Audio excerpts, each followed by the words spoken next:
आपने भी कभी ना कभी यह महसूस किया होगा कि आपने बहुत सोच समझकर एक ट्रेड लिया, फिर भी वह गलत निकल गया और उसके बाद आपने अपनी पूरी स्ट्रैटेजी पर शक करना शुरू कर दिया।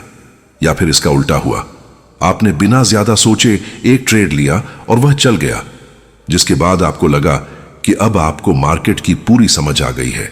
ये दोनों ही स्थितियां हर ट्रेडर की जिंदगी में बार बार आती हैं और यही स्थितियां असली सच्चाई से दूर ले जाती हैं।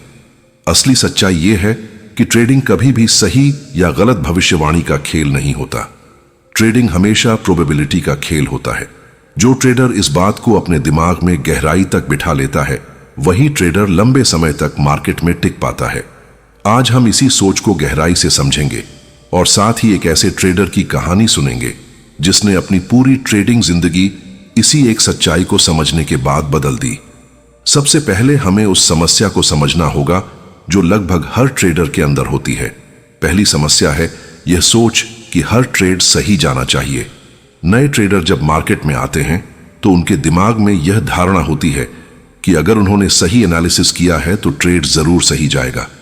जब ऐसा नहीं होता तो वे खुद को दोष देने लगते हैं या फिर अपनी स्ट्रेटेजी को गलत मान लेते हैं। दूसरी समस्या है ओवर कॉन्फिडेंस, जो लगातार कुछ सही ट्रेड्स के बाद पैदा होती है। जब कुछ ट्रेड लगातार सही जाते हैं तो दिमाग यह सोचने लगता है कि अब गलती होने की गुंजाइश ही नहीं है और यहीं से बड़ी पोजीशन लेने की गलती शुरू होती है। तीसरी समस्या है हर लॉस को पर्सनल फेलियर की तरह देखना। चौथी समस्या है स्ट्रेटेजी हॉपिंग, जिसमें ट्रेडर हर बार लॉस होते ही नई स्ट्रेटेजी ढूंढने लगता है, यह सोचकर कि शायद कोई ऐसी स्ट्रेटेजी है जिसमें कभी लॉस नहीं होगा। और पांचवी समस्या है यह उम्मीद रखना कि मार्केट में कोई ऐसा सीक्रेट फॉर्मूला मिल जाएगा जो हर बार सही रिजल्ट देगा। ये सारी समस्याएं एक ही जड़ से निकलती हैं और वह जड़ है प्रोबेबिलिटी की गलत समझ। अब हमें यह समझना होगा कि यह गलत फहमी होती क्यों है, इसके पीछे की साइकोलॉजी क्या है। इंसान का दिमाग स्वाभाविक रूप से निश्चितता चाहता है। हमारा दिमाग करोड़ों सालों के विकास के दौरान इस तरह बना है कि वह हर स्थिति में एक साफ जवाब ढूंढना चाहता है, सही या गलत, काला या सफेद। लेकिन मार्केट इस तरह काम नहीं करता। मार्केट में कोई भी सेटअप 100% गारंटी के साथ काम नहीं करता। हर ट्रेड सिर्फ एक संभावना होती है, ना कि एक निश्चित परिणाम।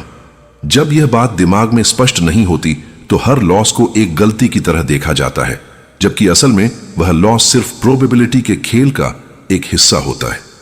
मार्क डगलस ने अपनी किताब ट्रेडिंग इन द जोन में इसी बात को बहुत गहराई से समझाया था। उन्होंने लिखा था कि एक प्रोफेशनल ट्रेडर और एक नए ट्रेडर के बीच सबसे बड़ा फर्क यही है कि प्रोफेशनल ट्रेडर हर इंडिविजुअल ट्रेड के नतीजे को लेकर बेपरवाह रहता है, क्योंकि वह जानता है कि असली रिजल्ट सिर्फ बड़ी संख्या में ट्रेड्स लेने पर ही दिखता है। इसी सोच को और गहराई से समझने के लिए हमें एक उदाहरण लेना होगा। मान लीजिए किसी ट्रेडर की स्ट्रेटेजी की विनिंग रेट 60% है। इसका मतलब है कि 100 ट्रेड्स में से 60 ट्रेड्स सही जाएंगे और 40 ट्रेड्स गलत जाएंगे। लेकिन यह 60% किसी भी क्रम में आ सकता है। ऐसा हो सकता है कि पहले 10 ट्रेड्स में से 8 ट्रेड्स गलत जाएं और सिर्फ 2 ही सही जाएं। इस स्थिति को देखकर ज्यादातर ट्रेडर यह मान लेते हैं कि उनकी स्ट्रेटेजी खराब है, जबकि असल में यह सिर्फ एक छोटा सा सैंपल है और लंबे समय में यह स्ट्रेटेजी फिर भी 60% विनिंग रेट के आसपास ही सेटल होगी। यही वजह है कि जो ट्रेडर छोटी संख्या के ट्रेड्स को देखकर अपनी स्ट्रेटेजी बदल देते हैं, वे कभी भी लंबे समय तक किसी एक सिस्टम में मास्टरी हासिल नहीं कर पाते। वे हमेशा एक स्ट्रेटेजी से दूसरी स्ट्रेटेजी में भटकते रहते हैं और हर बार शुरुआत से शुरू करते हैं। अब इस बात को और गहराई से समझने के लिए हमें एक कहानी सुननी होगी। यह कहानी है करण मल्होत्रा की, जो लखनऊ शहर का रहने वाला था और एक सॉफ्टवेयर कंपनी में इंजीनियर का काम करता था। करण को नंबर्स के साथ काम करना बहुत पसंद था, इसलिए जब उसने ट्रेडिंग के बारे में सुना तो उसे लगा कि यह उसके लिए बिल्कुल सही फील्ड है। करण ने कई महीनों तक अलग अलग स्ट्रेटेजी सीखी। उसने चार्ट पैटर्न सीखे, इंडिकेटर्स सीखे और कई सारे यूट्यूब चैनल्स से नॉलेज इकट्ठा की। जब उसे लगा कि उसकी नॉलेज पूरी हो चुकी है तो उसने 1 लाख रुपए की ट्रेडिंग कैपिटल के साथ अपना अकाउंट खोला। शुरुआती 2 हफ्तों में करण को अच्छा प्रॉफिट हुआ। उसने जो भी सेटअप देखा वह ज्यादातर सही निकला। इस सफलता ने करण के अंदर एक गहरा विश्वास पैदा कर दिया कि उसने मार्केट को क्रैक कर लिया है। उसने अपनी पोजीशन साइज बढ़ानी शुरू कर दी, क्योंकि उसे लगने लगा था कि उसकी एनालिसिस अब गलत हो ही नहीं सकती। लेकिन तीसरे हफ्ते में मार्केट का रुख बदल गया। करण के लगातार 5 ट्रेड्स गलत गए। यह देखकर करण के अंदर एक अजीब सी घबराहट पैदा हो गई। उसने सोचा कि शायद उसकी स्ट्रेटजी अब काम नहीं कर रही। उसने तुरंत इंटरनेट पर एक नई स्ट्रेटजी ढूंढनी शुरू कर दी और अगले ही दिन से उस नई स्ट्रेटजी के साथ ट्रेडिंग शुरू कर दी। लेकिन यहां भी वही हुआ। शुरुआती कुछ ट्रेड्स सही गए और फिर कुछ ट्रेड्स गलत गए। करण एक बार फिर घबरा गया और फिर से नई स्ट्रेटजी की तलाश में निकल पड़ा। यह सिलसिला कई महीनों तक चलता रहा। करण हर बार एक नई स्ट्रेटजी सीखता, कुछ हफ्तों तक उसे फॉलो करता और फिर पहले लॉस पर उसे छोड़कर नई स्ट्रेटजी ढूंढने लगता। इस पूरी प्रक्रिया में उसकी कैपिटल धीरे धीरे घटती चली गई। 1 लाख रुपए से शुरू हुई उसकी कैपिटल 6 महीने के अंदर 37,000 रुपए तक पहुंच गई। यह वह पल था जब करण पूरी तरह टूट गया। उसने सोचा कि शायद ट्रेडिंग उसके लिए नहीं है। उसने ट्रेडिंग छोड़ने का मन बना लिया। लेकिन एक रात उसके एक सीनियर कलीग ने उसे मार्क डगलस की किताब ट्रेडिंग इन द जोन के बारे में बताया। करण ने वह किताब पढ़नी शुरू की और उसमें उसे वह बात मिली जिसने उसकी पूरी सोच बदल दी। उसने पढ़ा कि ट्रेडिंग में सफलता किसी परफेक्ट स्ट्रेटजी ढूंढने से नहीं आती, बल्कि एक ऐसी स्ट्रेटजी को लगातार बड़ी संख्या में फॉलो करने से आती है जिसका लॉन्ग टर्म एज पॉजिटिव हो। करण को समझ आया कि उसकी असली गलती अपनी स्ट्रेटजी में नहीं थी। उसकी असली गलती यह थी कि उसने कभी भी किसी एक स्ट्रेटजी को इतने बड़े सैंपल साइज तक फॉलो ही नहीं किया कि उसे यह पता चल पाए कि वह स्ट्रेटजी असल में काम करती है या नहीं। वह हमेशा 10-20 ट्रेड्स के छोटे सैंपल को देखकर ही फैसला ले लेता था। इसी किताब में करण ने एक और गहरी बात सीखी, जिसे कहते हैं रैंडमनेस की स्वीकृति। मार्क डगलस लिखते हैं कि हर इंडिविजुअल ट्रेड का नतीजा पूरी तरह रैंडम होता है, भले ही उस ट्रेड के पीछे कितना भी मजबूत एनालिसिस क्यों ना हो। कोई भी ट्रेडर यह पहले से नहीं जान सकता कि अगला ट्रेड सही जाएगा या गलत। लेकिन अगर एक स्ट्रेटजी का लॉन्ग टर्म एज पॉजिटिव है तो बड़ी संख्या में ट्रेड्स लेने पर वह एज जरूर काम करेगा। यह बिल्कुल वैसे ही है जैसे एक कैसीनो काम करता है। कैसीनो को यह नहीं पता होता कि अगला गेम कौन जीतेगा, लेकिन कैसीनो को यह पूरा यकीन होता है कि अगर हजारों गेम्स खेले जाएं तो गणितीय एज के हिसाब से कैसीनो ही मुनाफे में रहेगा। इसी सोच को एक ट्रेडर को भी अपनाना होता है। हर सिंगल ट्रेड के नतीजे की चिंता करने की बजाय एक ट्रेडर को अपने पूरे सिस्टम के लॉन्ग टर्म एज पर भरोसा करना होता है। करण ने इस समझ के बाद अपनी पूरी सोच बदल दी। उसने तय किया कि वह अब बार बार स्ट्रेटजी नहीं बदलेगा। उसने अपनी पुरानी स्ट्रेटजी को दोबारा निकाला और उसका बैक टेस्ट किया। बैक टेस्ट में उसे पता चला कि उसकी स्ट्रेटजी की विनिंग रेट लगभग 55% थी और रिस्क रिवॉर्ड रेशियो 1:2 के आसपास था। इसका मतलब था कि अगर वह इस स्ट्रेटजी को 100 ट्रेड्स तक ईमानदारी से फॉलो करे तो गणितीय रूप से उसे मुनाफा होना ही चाहिए, भले ही बीच में कितने भी नुकसान क्यों ना हो। इस समझ के साथ करण ने अपनी बची हुई 37,000 रुपए की कैपिटल के साथ दोबारा शुरुआत की। लेकिन इस बार उसने अपने अंदर 5 नियम बनाए जिन्हें उसने कभी नहीं तोड़ा। पहला नियम था हर ट्रेड को एक इंडिपेंडेंट इवेंट की तरह देखना। करण ने खुद को यह सिखाया कि पिछले ट्रेड का नतीजा अगले ट्रेड की संभावना पर कोई असर नहीं डालता। अगर पिछले 3 ट्रेड्स गलत गए हैं तो इसका यह मतलब बिल्कुल नहीं है कि अगला ट्रेड सही जाएगा या फिर गलत जाएगा। हर ट्रेड अपने आप में एक अलग संभावना है। दूसरा नियम था सैंपल साइज को छोटा नहीं मानना। करण ने तय किया कि वह किसी भी स्ट्रेटजी को कम से कम 50 से 100 ट्रेड्स तक फॉलो करेगा, इससे पहले कि वह उस स्ट्रेटजी के बारे में कोई फैसला ले। तीसरा नियम था पोजीशन साइजिंग को कंसिस्टेंट रखना। करण ने तय किया कि वह हर ट्रेड में अपनी कैपिटल का 1.5% ही रिस्क करेगा, चाहे उसे किसी सेटअप पर कितना भी ज्यादा भरोसा क्यों ना हो। इससे उसे यह फायदा हुआ कि किसी एक बुरे ट्रेड ने उसकी पूरी कैपिटल को कभी खतरे में नहीं डाला। चौथा नियम था हर ट्रेड के बाद इमोशनल रिएक्शन को कंट्रोल करना। करण ने खुद को सिखाया कि जीत के बाद ज्यादा खुश नहीं होना है और हार के बाद ज्यादा दुखी नहीं होना है, क्योंकि दोनों ही स्थितियां सिर्फ प्रोबेबिलिटी के खेल का एक हिस्सा हैं। 5वां नियम था हर महीने के अंत में अपने डाटा को स्टडी करना, न कि हर दिन के नतीजे के आधार पर फैसला लेना। इन नियमों को अपनाने के बाद करण की जिंदगी में एक बड़ा बदलाव आया। पहले जब कोई ट्रेड गलत जाता था तो करण की पूरी रात बेचैनी में गुजरती थी। अब जब कोई ट्रेड गलत जाता तो करण शांति से उसे अपनी जर्नल में नोट करता और अगले सेटअप का इंतजार करता। उसने महसूस किया कि जैसे ही उसने हर सिंगल ट्रेड के नतीजे से खुद की भावनाओं को अलग किया, वैसे ही उसका दिमाग साफ फैसले लेने लगा।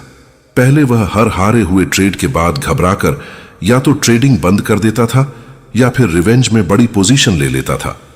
अब वह हर हारे हुए ट्रेड के बाद बिल्कुल वैसे ही अगला ट्रेड लेता था जैसे उसने पिछला कोई ट्रेड लिया ही नहीं हो। यहां हमें एक और गहरी बात समझनी जरूरी है, जिसे इक्विटी कर्व की सच्चाई कहा जा सकता है। कोई भी प्रॉफिटेबल स्ट्रेटेजी एक सीधी रेखा में ऊपर नहीं जाती। हर प्रॉफिटेबल स्ट्रेटेजी की इक्विटी कर्व में उतार चढ़ाव आते हैं। कभी लगातार कई ट्रेड सही जाते हैं और कैपिटल तेजी से बढ़ती है, फिर कभी लगातार कई ट्रेड्स गलत जाते हैं और कैपिटल में गिरावट आती है, जिसे ड्रॉ डाउन कहा जाता है। ज्यादातर ट्रेडर इसी ड्रॉ डाउन के दौरान घबरा जाते हैं और अपनी स्ट्रेटेजी को छोड़ देते हैं। लेकिन प्रोफेशनल ट्रेडर जानता है कि अगर स्ट्रेटेजी का बैक टेस्टेड डाटा मजबूत है तो ड्रॉ डाउन सिर्फ एक टेम्परेरी फेज है, ना कि स्ट्रेटेजी के फेल होने का सबूत। करण ने भी अपनी नई शुरुआत में एक ड्रॉ डाउन फेज देखा, जहां लगातार 8 ट्रेड्स में से 5 ट्रेड्स गलत गए। पुराना करण इस स्थिति में जरूर घबरा जाता, लेकिन नए करण ने अपनी जर्नल खोली, अपने पुराने बैक टेस्ट डाटा को दोबारा देखा और खुद को याद दिलाया कि इतने बड़े सैंपल साइज में इस तरह के ड्रॉ डाउन आना बिल्कुल सामान्य है। उसने अपनी स्ट्रेटेजी पर भरोसा बनाए रखा और अगले 20 ट्रेड्स में उसकी कैपिटल न सिर्फ रिकवर हुई बल्कि पहले से भी ज्यादा बढ़ गई। अब हमें एक और पहलू पर बात करनी है जो प्रोबेबिलिटी की सोच से सीधा जुड़ा हुआ है। इसे कहते हैं आउटकम इंडिपेंडेंस। ज्यादातर नए ट्रेडर यह मानते हैं कि अगर उन्होंने बहुत गहरी एनालिसिस की है तो ट्रेड सही जाने की संभावना बहुत बढ़ जाती है। लेकिन सच्चाई यह है कि मार्केट में कोई भी एनालिसिस, चाहे कितनी भी गहरी क्यों ना हो, 100% गारंटी नहीं दे सकती। मार्केट में हमेशा अनिश्चितता का एक तत्व मौजूद रहता है, जिसे कोई भी इंडिकेटर या पैटर्न पूरी तरह खत्म नहीं कर सकता। इसी वजह से एक अच्छी एनालिसिस के बावजूद भी ट्रेड गलत जा सकता है और एक कमजोर एनालिसिस के बावजूद भी ट्रेड सही जा सकता है। जो ट्रेडर इस अनिश्चितता को स्वीकार नहीं करता, वह हर गलत ट्रेड के बाद अपनी एनालिसिस पर शक करने लगता है, जबकि असल में उसकी एनालिसिस बिल्कुल सही हो सकती है और सिर्फ मार्केट की रैंडमनेस की वजह से ट्रेड गलत गया हो। करण की जिंदगी में अगले 1 साल में बहुत बड़ा बदलाव आया। उसने कोई तेज या चमत्कारी रिटर्न नहीं कमाया। उसने बस एक चीज की, जिसे कहते हैं कंसिस्टेंसी। उसने अपनी स्ट्रेटेजी को बिना तोड़े लगातार फॉलो किया। उसने हर ट्रेड को एक इंडिपेंडेंट इवेंट की तरह देखा। उसने अपनी पोजीशन साइजिंग को कभी नहीं तोड़ा और सबसे बड़ी बात, उसने प्रोबेबिलिटी की सोच को पूरी तरह अपने अंदर उतार लिया। साल के अंत में जब उसने अपनी पूरी जर्नल का एनालिसिस किया तो उसे पता चला कि उसकी कुल 320 ट्रेड्स में से 176 ट्रेड्स सही गए थे और 144 ट्रेड्स गलत गए थे। यह ठीक वैसा ही रिजल्ट था जैसा उसके बैक टेस्ट में दिख रहा था और इस पूरे साल में उसकी कैपिटल 37,000 रुपए से बढ़कर 1,81,000 रुपए तक पहुंच गई। यहीं पर हमें वह असली सच्चाई समझनी है जो हर स्ट्रगलिंग ट्रेडर को समझनी चाहिए। समस्या मार्केट में नहीं है, समस्या आपकी उस सोच में है जो हर ट्रेड से एक निश्चित नतीजे की उम्मीद रखती है। मार्केट कभी किसी को गारंटी नहीं देता। मार्केट सिर्फ एक प्रोबेबिलिटी मशीन है और जो ट्रेडर इस मशीन के साथ काम करना सीख जाता है वही लंबे समय तक इसमें टिक पाता है। जो ट्रेडर हर ट्रेड से परफेक्ट नतीजे की उम्मीद रखता है वह हमेशा निराश होता रहता है और अंत में या तो अपनी कैपिटल गंवा देता है या फिर हताश होकर ट्रेडिंग छोड़ देता है। अब अगर आप भी अपनी ट्रेडिंग जर्नी में इसी तरह की उलझन से गुजर रहे हैं तो यह समय है खुद से कुछ ईमानदार सवाल पूछने का। क्या आप हर ट्रेड से एक निश्चित परिणाम की उम्मीद रखते हैं क्या आप कुछ ही ट्रेड्स के नतीजे देखकर अपनी पूरी स्ट्रेटजी बदल देते हैं? क्या आपके पास इतना बड़ा सैंपल साइज डाटा है जिससे यह पता चल सके कि आपकी स्ट्रेटजी असल में काम करती है या नहीं? क्या आप हर हारे हुए ट्रेड को अपनी पर्सनल असफलता की तरह देखते हैं? और सबसे जरूरी सवाल, क्या आप यह समझते हैं कि मार्केट में मुनाफा किसी परफेक्ट भविष्यवाणी से नहीं बल्कि संभावना के साथ लगातार खेलने से आता है? करण मल्होत्रा की कहानी हमें एक बहुत गहरी सीख देती है। ट्रेडिंग में सफलता किसी परफेक्ट सेटअप ढूंढने से नहीं आती। यह सफलता आती है इस सच्चाई को स्वीकार करने से कि हर ट्रेड सिर्फ एक संभावना है, न कि एक निश्चितता। मार्क डगलस ने भी यही समझाया था कि जिस दिन एक ट्रेडर यह समझ जाता है कि हर पल मार्केट में कुछ भी हो सकता है, उसी दिन वह डर और लालच दोनों से आजाद हो जाता है और सिर्फ अपनी प्रोबेबिलिटी पर भरोसा करके फैसले लेने लगता है। यह आजादी किसी को रातों रात नहीं मिलती। यह आजादी बनती है हर उस ट्रेड से जिसे बिना डरे और बिना ज्यादा उत्साहित हुए लिया जाता है। यह आजादी बनती है हर उस दिन से जब आप अपनी स्ट्रेटजी पर भरोसा बनाए रखते हैं, भले ही कुछ ट्रेड्स गलत क्यों ना गए हों।